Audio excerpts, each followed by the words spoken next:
Hours after a surprise phone call with Russian President Vladimir Putin, Donald Trump sent shockwaves through European capitals.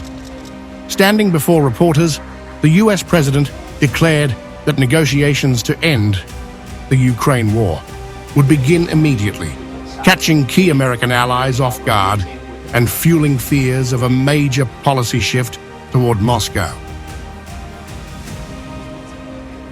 No, we had a great call, and it lasted for a long time, over an hour this morning. I also had with President Zelensky a very good call after that. And I think we're on the way to getting peace. I think President Putin wants peace, and President Zelensky wants peace, and I want peace. I just want to see people stop getting killed. We're very far away from that particular war, but that's a vicious war. European leaders did not see this as a breakthrough for peace. Instead, it deepened concerns that Trump's administration was bypassing allies to strike a deal that could weaken Ukraine's position. Britain, France, and Germany, along with 4 other European nations and the European Commission, swiftly issued a joint statement insisting on European participation in any negotiations.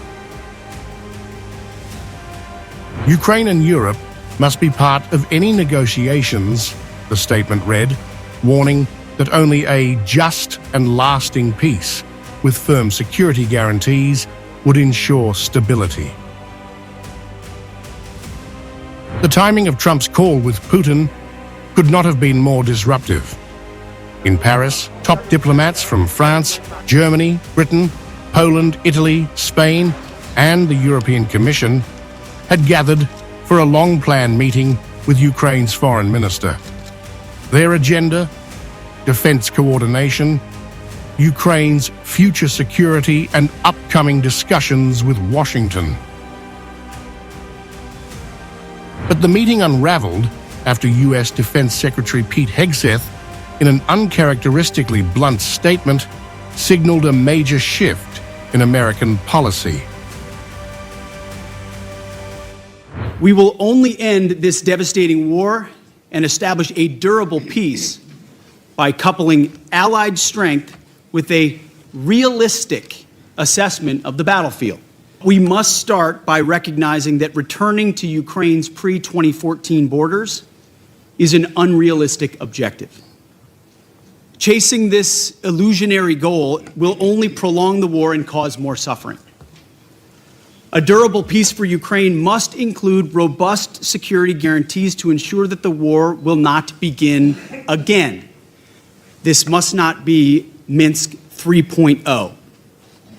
That said, the United States does not believe that NATO membership for Ukraine is a realistic outcome of a negotiated settlement. The remarks centered alarm bells ringing across Europe. Diplomats cited by The Times said European leaders were blindsided by Trump's call with Putin and had received no prior warning about the sudden push for negotiations. Some officials privately described it as a sellout, fearing Washington was moving to meet Moscow's demands without securing strong guarantees for Ukraine's sovereignty. We've seen the calls from President Trump overnight, and we all want to see a durable peace and no return to conflict and aggression. And let's not forget, Russia remains a threat well beyond Ukraine. So my message in these discussions will be that there can be no negotiation about Ukraine without Ukraine, and Ukraine's voice must be at the heart of any talks. In Munich, where officials gathered for a security conference, European diplomats reacted with frustration. Many accused the US of making unilateral moves that could reshape the war's trajectory without consulting key stakeholders.